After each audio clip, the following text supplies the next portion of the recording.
really think what they didn't like, that people had the opportunity here to meet without being politically correct. Why did they close it? Because it's forbidden. Because it's dangerous. I am the speaker of the society and I am so dangerous. Haverbeck believes that the current world recession makes now the time for a resurgence of Nazi ideas.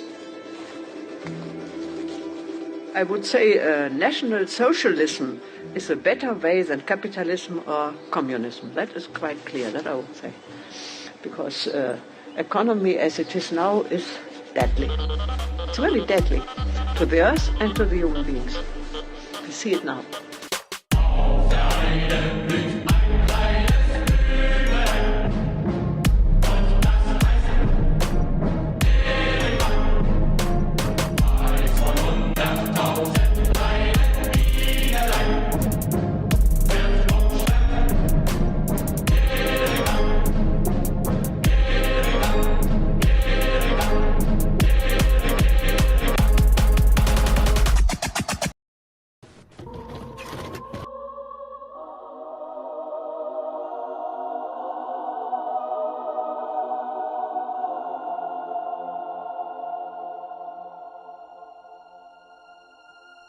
The subject of feminism and its relation to fascism is actually an extremely obscure topic. The general misconception is that fascism is inherently anti-feminist. However, nothing could be further from the truth. Contrary to popular opinion, many early suffragettes that pushed feminist reforms were, as a matter of fact, heavily involved in historical fascism. Italian fascism, British fascism, and yes, even German National Socialism all had strong feminist factions. Many major reforms were, strictly speaking, conducted by these respective movements. Unfortunately, on the other hand, a lot of people think that this was never the case.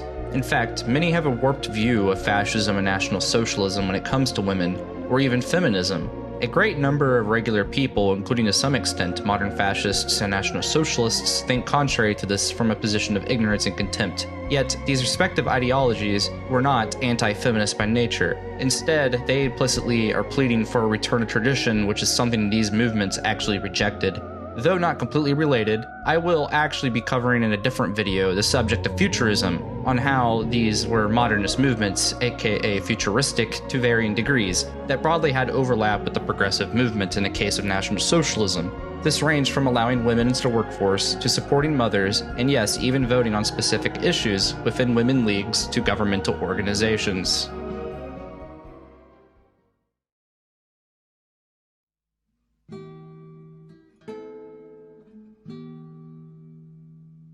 The evidence shows that the early Italian feminists were, for the most part, foreigners to fascism. Many of the feminists were those who participated in the activities of the squadrista, i.e. revolutionary shock troops. Some fascists, like the young heroine squadrista 𝔽𝕚𝕚𝕚𝕚, joined the Italian fasces of combat, groups that were characterized by their violent clashes against communist militiamen. She joined the fascists in 1921 for civil voluntary service and created the propaganda for fascist candidates.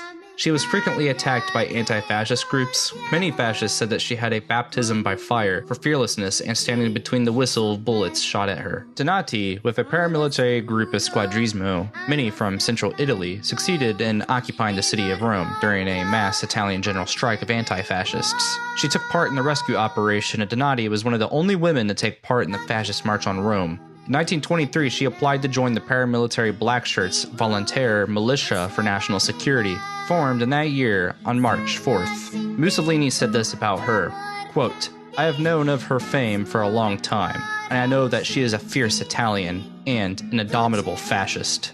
Ending quote. In 1924, her health deteriorated. She died of tuberculosis on November 3rd in 𝔽𝕚𝕚𝕚𝕚 at the age of 24 years, and was proclaimed a martyr by the Fascist Party. 𝔽𝕚𝕚𝕚𝕚's body was exhumed on March 23, 1933, and reburied at the Chapel of Heroes at the Verona Cemetery in Rome. She was made into an icon of the youth, and in 1926 a health clinic 𝔽𝕚𝕚𝕚𝕚 was dedicated to her. On October 17, 1937, a bronze statue of 𝔽𝕚𝕚𝕚𝕚 was dedicated to her. Unfortunately, the statue was removed by the partisans in 1944. In 1922, the International Feminist Congress in Rome was held. Mussolini himself actually attended with the sponsorship of the PNF. Mussolini even gave a speech favorable to the political participation of women. Mussolini in 1923 delivered a speech in Padova at the first Women's Fascista Congress on the 2nd of June. Mussolini said this in a speech titled, "In times past, as in times present, women had always a predominant influence in shaping the destinies of humanity." Beginning quote. Fascisti did not belong to the multitude of flops and skeptics who mean to belittle the social and political importance of women. What does the vote matter? You will have it. But even when women do not vote and did not wish to vote in time past as in time present, women had always a predominant influence in shaping the destinies of humanity.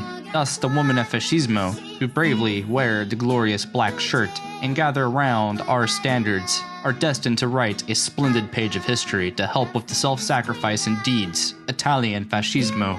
Ending quote. The women's-only groups with the women's leagues were formed by fascism. The first was created in Milan in 1919, and others quickly followed. The conversion of these feminists to fascism is one of the reasons why Italian historians have been reluctant to study this topic. Before fascism, the condition of women had not been a part of government policy. But in 1919, the first fascist manifesto, published in Il Popolo d'Italia, already promised the female vote, so feminists quickly channeled and joined the fascist forces. Once in power, fascism promptly fulfilled its promises of female emancipation. In 1925, granted voting rights to women. In December of the same year, fascism began the first reform of the feminine question with the creation of the National Motherhood and Childhood Work to support mothers and children, and in 1927, the campaign for increased birth rates. But the first serious effort to create mass women's organizations had to be postponed until the early 1930s. 5 minuti in un nido di bambini dove sono accolti i figli di madri operaie vi diranno meglio di ogni parola l'alto valore sociale e umano dell'azione che l'opera maternità ed infanzia svolge in ogni parte d'Italia. Noi ricordatevi che la mutua, la previdenza, tutte queste cose sono partite tutte dall'Italia, prima della guerra. Tutti gli altri stati non avevano niente, noi avevamo già tutte queste assistenze.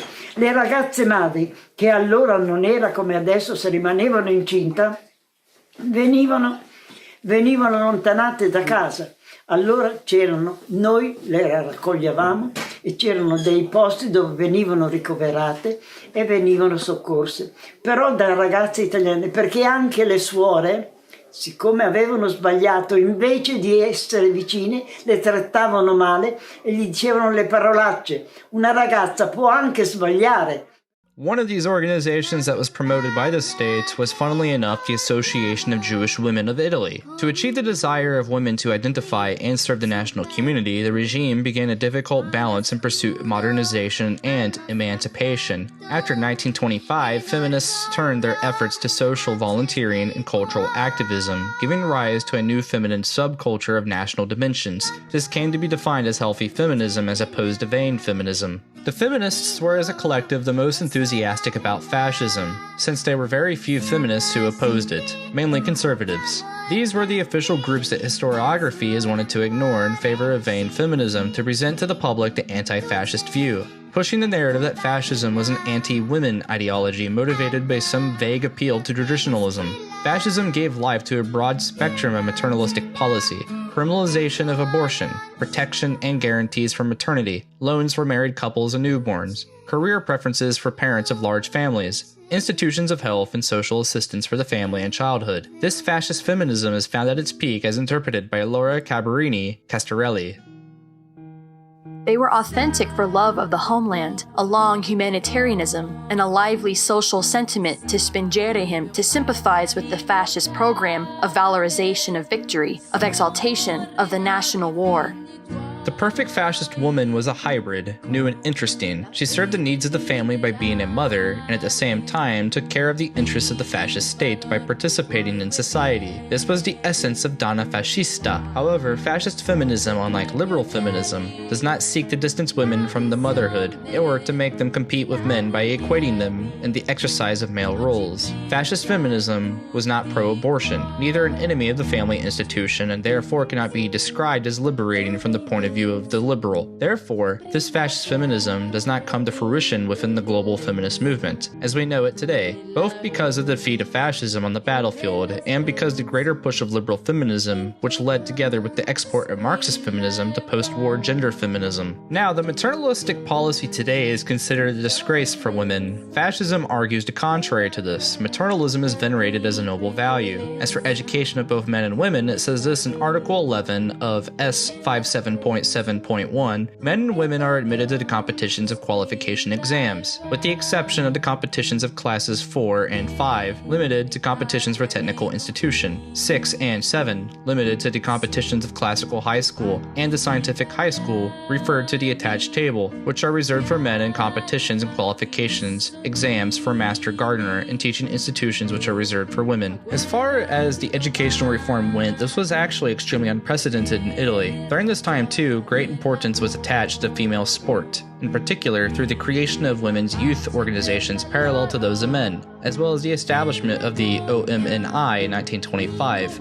a national welfare organization that set itself upon the goal of helping mothers and children in need. It helped especially single mothers, and the organization existed until 1975 and had been active for 50 years. In 1936, Ordina Valla became the first female Italian to win an Olympic gold medal at the Olympic Games in Berlin, making her a role model among Italian youth. Valla, often known by her nickname Little Wave, she won the 1936 Olympic Games 80 hurdles gold medal, having set a world record of 11.6 in her semi-final. In addition, many women joined the female auxiliary service during the war.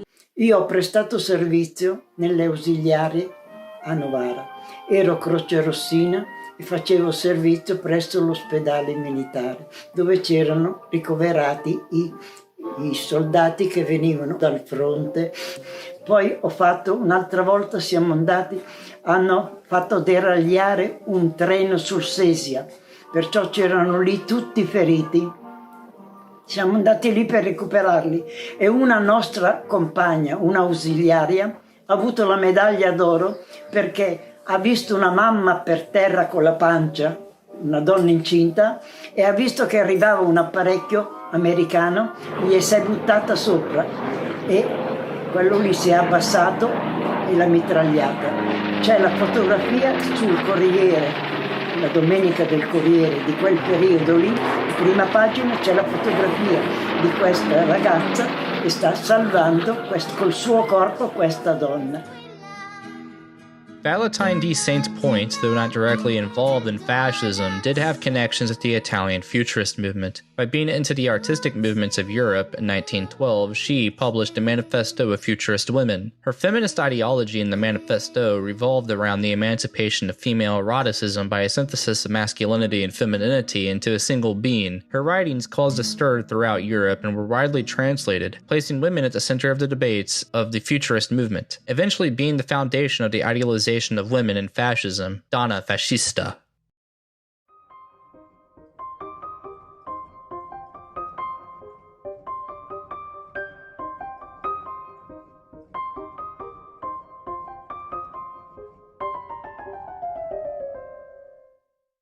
Sir Oswald Mosley himself, the leader of the British Union of Fascists, was in fact a self-proclaimed feminist. Like Mussolini, he had a disdain for strict cultural conservatism. Mosley, like Mussolini in fact, was in many ways a progressive. Besides having many feminists inside his party, in his book, Fascism, 100 Questions Asked and Answered, Mosley says this, beginning quote, Question 31. Would women be eligible as representatives on all corporations? On any corporations? They will be eligible for all corporations representing their industry or profession. In addition, the great majority of women who are wives and mothers will for the first time be given effective representation by fascism. A special corporation will be created for them, which will have special standing in the state. The corporation will deal with outstanding women's questions, such as mother and child welfare. In addition, it will assist the government in such matters as food prices, housing, education, and other subjects in which the opinion of a practical housewife is often more than that of a socialist professor or spinster politician. Question 32. Will the position of women be in any way inferior under fascism?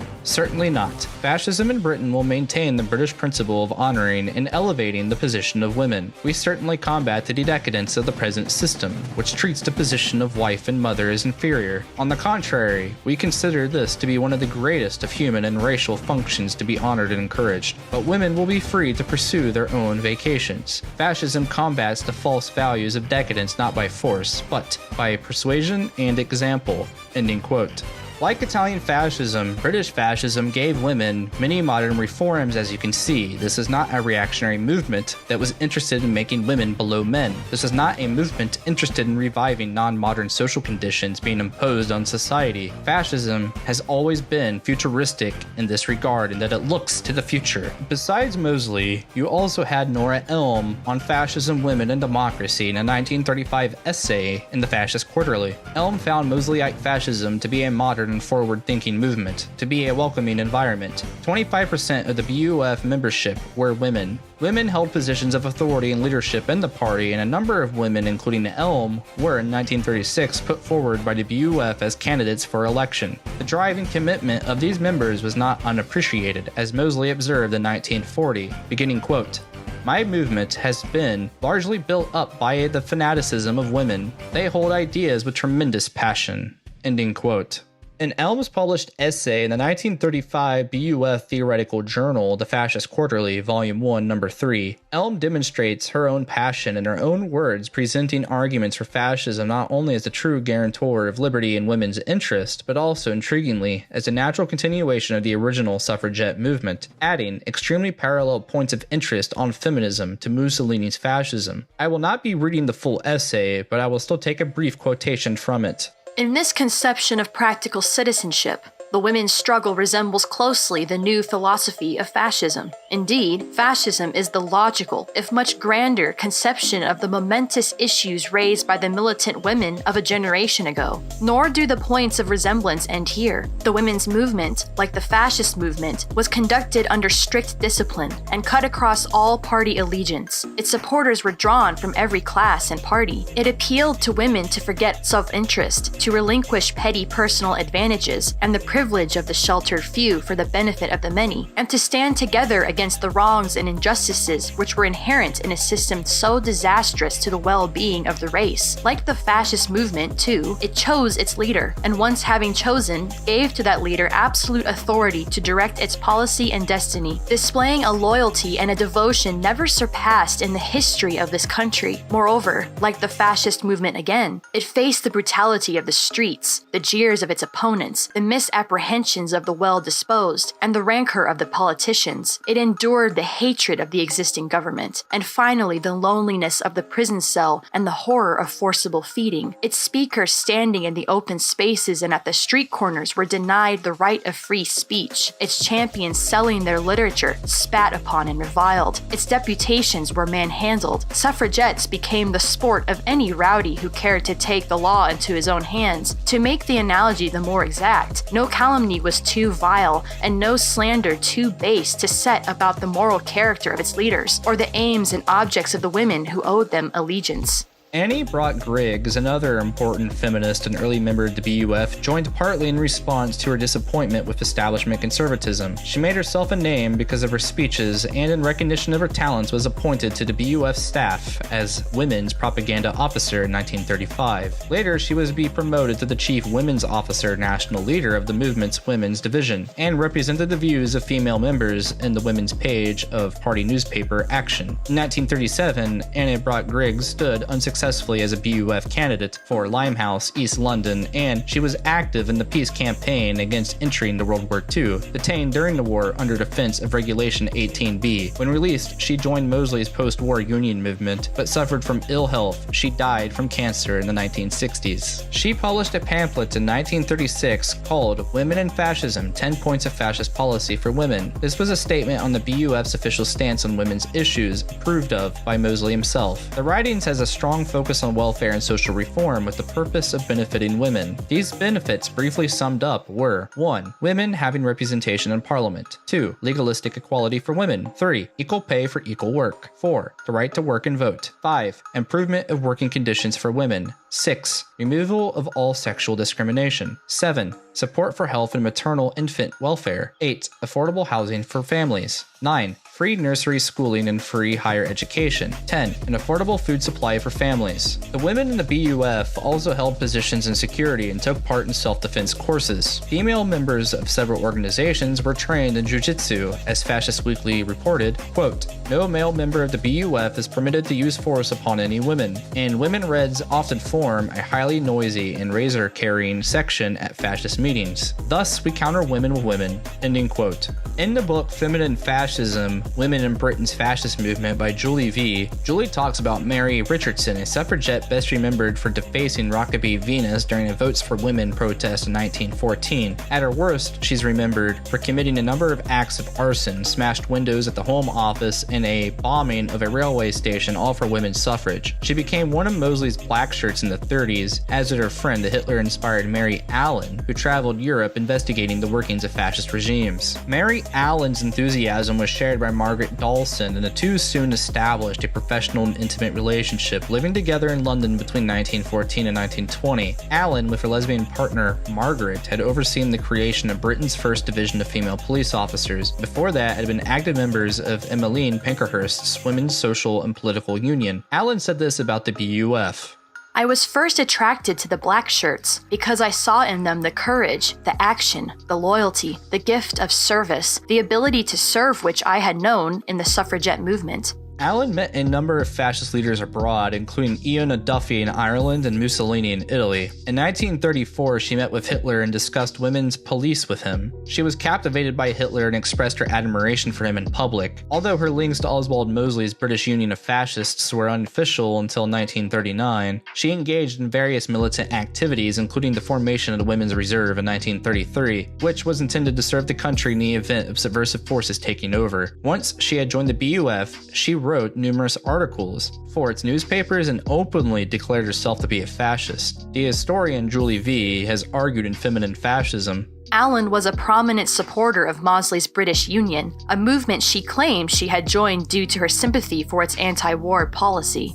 A more obscure female figure of British fascism was Rotha Burley Lintern-Orman. Lintern-Orman was a veteran of the Women's Emergency Corps and the Scottish Women's Hospitals for Foreign Services from 1914 to 1918. In 1918, she was the head of the British Red Cross Motor School that trained drivers for the battlefield. After the war, she formed the group British Fascisti in 1923. In Britain, this was actually the first openly fascist organization and it was led by a woman. In Feminine Fascism, Julie V. suggests that the British Fascisti was a feminist response to the Prime Rose League. Lintern-Orman was essentially a Tory conservative by inclination, but was driven by a strong anti-communism and attached herself to fascism largely because of her admiration for Benito Mussolini, in what she saw as his action style based of politics. Direct action. Though extremely misguided in the sense that she wasn't an actual ideological fascist, what made her stand out is that she was for feminism. Quoting the book Feminine Fascism, beginning quote, "Not only was Lintern-Orman a single woman, but her preference for women in uniform and the paramilitary regimentation of the feminine provoked a pejorative description of her as a mannish woman." Ending quote.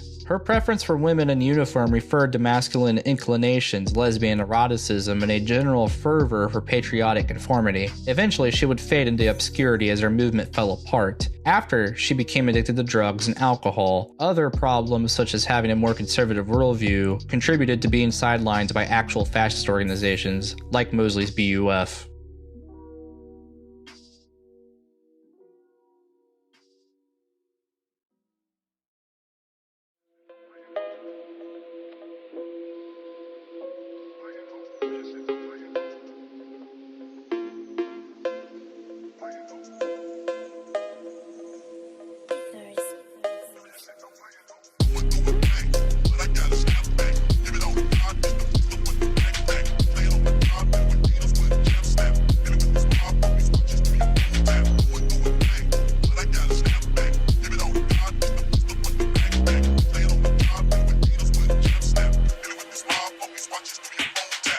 Arguably the most obscure form of feminist movements evolved in Germany. Popular viewpoints, even among fellow National Socialists, is that feminism is incompatible, Jewish, or bad. Unfortunately for detractors who actually happen to hate women in that sphere of thought, National Socialism had strong women's support and even a feminist bloc in the party. In the presidential election of March 1932, 26.5% of German women voted for Hitler. In the 1931 September elections, 3 million women voted for Nazi candidates, almost half of the total of 6.5 million votes cast for the Nazi Party. Over 4 million women participated in the Frauenwerk, a governmental-sponsored women's activity organization. 5 million belonged to the women's division of the German Labor Front. The Nazis' purpose in encouraging such organizations was to mobilize women for all aspects of the Reich for rejuvenation of femininity. One of the most prominent of the Nazi feminists was a teacher and writer, Sophia Rogge-Bronner. The ideas she based her feminism around,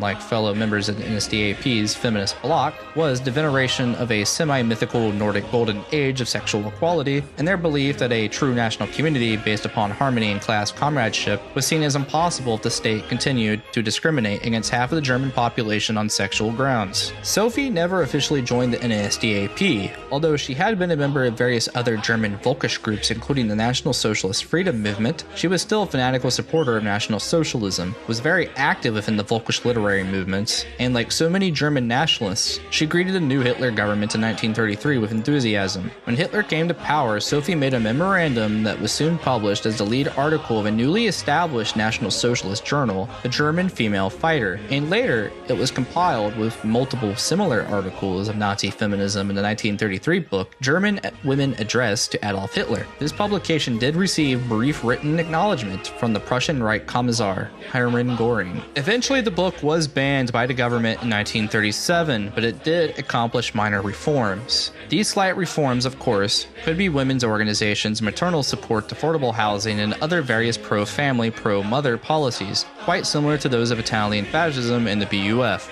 Quoting from the memorandum to give everyone a feel of what she thinks, in all other areas of civic life, the necessity of bringing in the foremost influence of women applies just as much. This claim to a greater area of responsibility cannot be dismissed as feminism. The folk have an inalienable right to leadership by the best Germans of both sexes. The folk comprises the entirety of the people. If it is to prosper, it can therefore only be led through the whole of the people. The best men and the best women have to share in the leadership of the nation. Men and women must participate in every leadership office. Sophie believed that gender equality was rooted in anti-Semitism and the Nordic idea of beauty. This Nordic idea was insisted to be a past for the Germanic peoples where women had full equality and opportunities to fully realize themselves. The Nazi feminists believed women were priestesses, leaders, and even warriors. They referred to the Edda, Icelandic sagas, Havara Saga, Gesta Danorum, and the writings of Tacitus as evidence of this Nordic concept of feminism. These Nazi feminists used National Socialist principles of Germanists representing the highest good. They argued that Germany must model itself after the Nordic era. This was the basis of Volkisch feminism, though most of her major ideas of total gender equality were never implemented by Hitler. Sophie was still loyal to National Socialism during World War II. After World War II, Sophie was still supportive of Hitler and National Socialism up to her death. Even more interesting is that National Socialists had a mural of various feminists such as Hedwig Hale, Augustus Schmidt, and Helene Lang with the caption, quote, "We respect all genuine achievements made in earlier times because they correspond to the spirit of National Socialism," ending quote.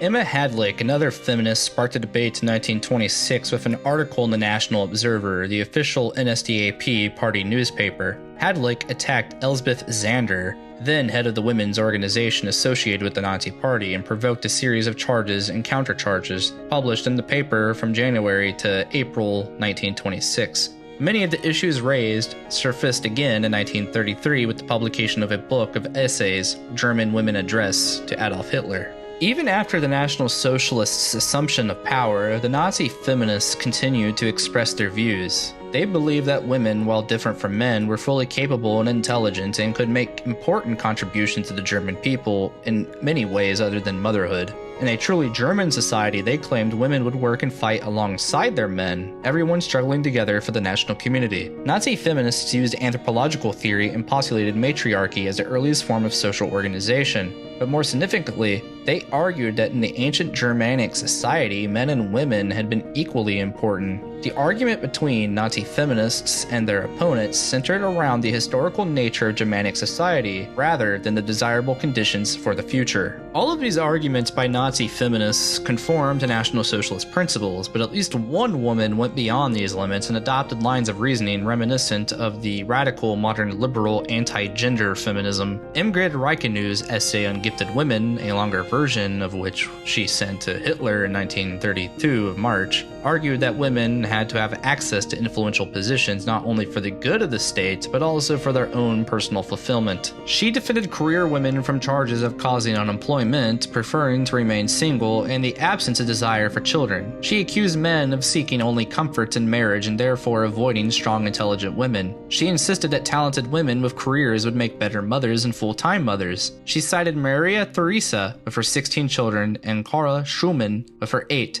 as examples of accomplished women and good mothers. Ingrid warned that unused talents often broke out in other directions, as in hysteria, neurosis, and domestic tyranny. Aside from these major ideological disputes itself, what is particularly interesting about this debate is the lack of doctrinal rigidity. Alfred Rosenberg noted that Hadlick's original article on Nazi feminism and Zandler's reply to it revealed the range of ideas held by these feminist Nazis, and suggested that it would be best to air these differences in public. Other writers pointed out that the conflict testified to the vitality of the National Socialist movement. At the end of the resulting debate in the National Observer, Rosenberg left the issue to the party leadership, suggesting that all differences of opinion ought to give way before the central struggle against capitalism, Marxism, and Jewry. Ingrid, in raising these issues again in 1933, opened her book with 2 quotations from Hitler, one calling on anyone who saw danger threatening to the people to work openly against evil, the other stating that "He who loves Germany may criticize us." Rosenberg noted in the National Observer that his comments on Hadlick's article were not meant to imply that women were inferior to men, only that their physiques and biology differed. Even after he ended the debate in the pages of the newspaper, the Nazi feminists continued to attack him for his views. Ingrid even went as far to accuse him of being a Jew for his last name being Rosenberg. Eventually, this ended up resulting in many feminists involved in the National Socialist movement being censored by the German state. More information on the Nazi feminists can be found in the book Mobilizing Women for War by Leila J. Rupp. As shown in the book, and from what I've gathered, women occupied many positions in the Third Reich, with women's administrations, women's education, and academia as professors and scholars, in police and fire services and transportation and camps and offices and in auxiliary military roles, in medicine, nurses, medical doctors, and military administrators and politics, as well as aviation. A number of women were recipients of the Iron Cross Second Class, 2 of the Iron Cross First Class, 15 had received the Blood Order, and many got the Golden Party Badge. The German Luftwaffe even had one of the first women pilots. In 1937, Hannah Reich becomes the first woman to cross the Alps from Salzburg in a glider. Germany has a new heroine. Hitler appoints her flight captain, the first woman in the world to hold the rank. In 1944, at least 60 women began to do combat flights in order to free up the male pilots for active duty, and hundreds of women became gliding instructors. Hannah Reich was one of them. After being a test pilot with many honors, she would see combat in 1945 as the last flight in and out of Berlin. After the war, in her last interview, she said this: And what have we now in Germany? A country of bankers and car makers. Even our great army has gone soft. Soldiers wear beards and question orders. I am not ashamed to say I believed in National Socialism. I still wear the Iron Cross with diamonds Hitler gave me. But today, in all of Germany, you can't find a single person who voted Adolf Hitler into power. Many Germans feel guilty about the war, but they don't explain the real guilt we share, that we lost.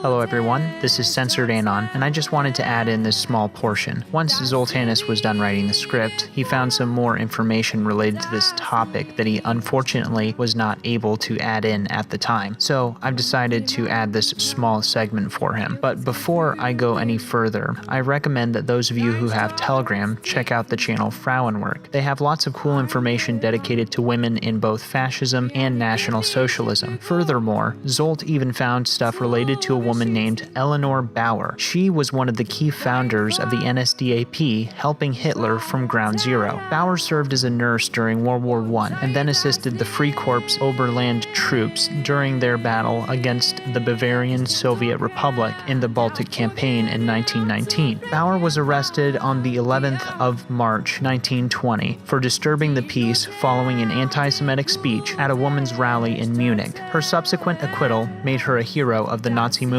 During the beer hall push, she received injuries and she was the only woman to participate in the beer hall push. For that, she received the Blood Order, being one of only 16 German females to be awarded the party's highest decoration. She remained a close friend of Hitler and was a member of his inner circle. Heinrich Himmler even appointed her as welfare sister for the Waffen-SS, making her equivalent to an SS Oberfuhrer, aka a Waffen-SS general. In 1934, Bauer founded the National Socialist Order of Sisters, a nursing organization, and became its honorary chairwoman in 1937, eventually being rewarded the Golden Party badge. She was promoted under the Nazi regime as the ideal Nazi woman. Der Spiegel called her the nurse of the Nazi nation. Bauer received a number of medals, including the Silesian Eagle Order, the Silver Medal for Bravery, and the Balticum Cross. After the war, Bauer never renounced National Socialism and never lacked self-confidence,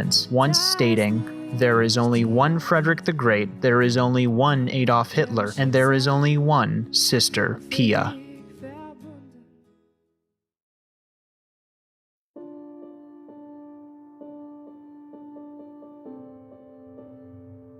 Just from this brief overview of the historical examples of feminism and fascism to National Socialism, the entire narrative is actually shattered. These were not anti-women or reactionary movements. The reforms were quite modernist and in fact quite anti-conservative, therefore counter-enlightening by Joseph D. Mastrey's standards if he'd be alive nowadays. Going against the falsehood narratives that you can see being spouted by modern so-called fascists and National Socialists who fit the left-wing boogeyman caricature of the basement misogynist. These movements were always about all of society, even women. Fascist movements were about promoting an organic society. Organic societies are based around cooperation regardless of class or sex. These are societies that are forward-thinking for the benefit of the national community. Any position contrary to this is not fascist or National Socialist. It is the most warped version of reactionary politics. Fascists and National Socialists didn't have to force women into the home or sell them on an ideology that contradicted the commutative actuality of the modern world. They realized at the moment women didn't have to work, the majority of the time they would become mothers, and mothers would return home gladly to full-time homemaking. Fascist feminism was positively reinforcing family roles, and given the precarious nature of homemaking as a profession, they planned ways for women to have representation and security in the corporatist structure. The result was a platform that united women of various political persuasions, ages, and classes under the fascist worldview. Regardless if fascist feminism was genuine or not is up for debate. It should be pointed out that many modern feminists, Antifa, and yes, even some fascists have noticed this pro-women sentiment in fascism. Mainstream academia has acknowledged the achievements of fascist feminism, but instead actively tries to cover it up, or they come up with mental gymnastics to justify the counter-narrative. You don't necessarily need to agree with everything that I explained here, but it's perfectly compatible with the fascist worldview. After all, a pro-women fascist movement goes counter to left-wing propaganda and properly harmonizes the entire nation. Prego, finisca. Io non voglio dire che ho ragione, io voglio dire che ho vissuto un certo periodo nel quale veramente c'era più ordine, anche se non c'era una libertà completa, però non esageriamo, perché per esempio i fuoriusciti che lasciavano in Italia le famiglie, queste famiglie ricevevano lo stipendio dal fascismo. C'è stato un periodo di tranquillità, eccetera. Poi c'è stato un periodo purtroppo della guerra. La guerra dichiarata da Mussolini, ma anche dal re. Sì. Quando c'è guerra, il popolo che deve difendere la patria, ci sono i militari e ci sono anche i privati. Noi che abbiamo che ci siamo iscritti, abbiamo partecipato alla Repubblica Sociale. Sì. Abbiamo partecipato perché l'8 settembre ci ha fatto capire che l'Italia era ridotta ai minimi termini, era ridotta veramente all'obbrobrio. Sì. E allora l'amor di patria ci ha fatto pensare che era meglio sacrificare il proprio tempo, la propria vita, le proprie capacità nel difendere la patria. Ok, è chiarissimo.